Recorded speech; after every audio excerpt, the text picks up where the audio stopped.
आज मेरी बुकी मेरे साथ है, के साथ मेरा पहला दिन। आई मिस यू पापा, आओगे? मैं नहीं आ सकता, आपके साथ रहूं। ये देखो मम्मा ने आपकी फेवरेट डिश खिचड़ी। पर मुझे नीतू के अंडों की खिचड़ी पसंद है। कुछ भी मेरी बुकी मुझे मानी माफ। जैसे आज मेरी अपनी बेटी के लिए पढ़ाई हो गई है, लेकिन अब मैं वीरा को उसकी बेटी का प्यार दिलवा कर ही रहूंगा। मैं तुमसे लाख अपसेट से, लेकिन अपनी बच्ची से मिलने का, उसके साथ खेलने का, उसे गोदी में लेने का हक तो तुम्हें भी है ना। अब बुकी से मिलो, क्योंकि उसे मिलने के बाद तुम एचपीपी हो जाओगी।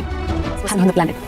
ये रिश्ता क्या कहलाता है कि आने वाले एपिसोड होने वाले हैं धमाकेदार। जी हाँ दोस्तों, दरअसल आने वाले एपिसोड में हम देखेंगे कि उधर अबीरा परेशान होती है और मायरा को जो है ना खुश करने में लगी होती है, जो चीज़ पकाती है वगैरह वगैरह, लेकिन वो नहीं खाती। तो उधर ये सोच में मतलब उसे ऐसे आता है कि अब मैं क्या करूँ, क्योंकि मेरी बेटी होकर भी मेरी बात नहीं मान रही। लेकिन ये एक सोच होती है, एक सपना होता है। लेकिन उधर अरमान जब हॉस्पिटल में होता है तो उस वक्त अबीरा कोशिश कर रही होती है, अरमान जल्दी होश में आ जाओ, मुझे मेरी बुकी मिल चुकी है और तुम इसको जवाब दो, यानी तुम भी खुश हो जाओगे। लेकिन अरमान होश में नहीं आ रहा होता।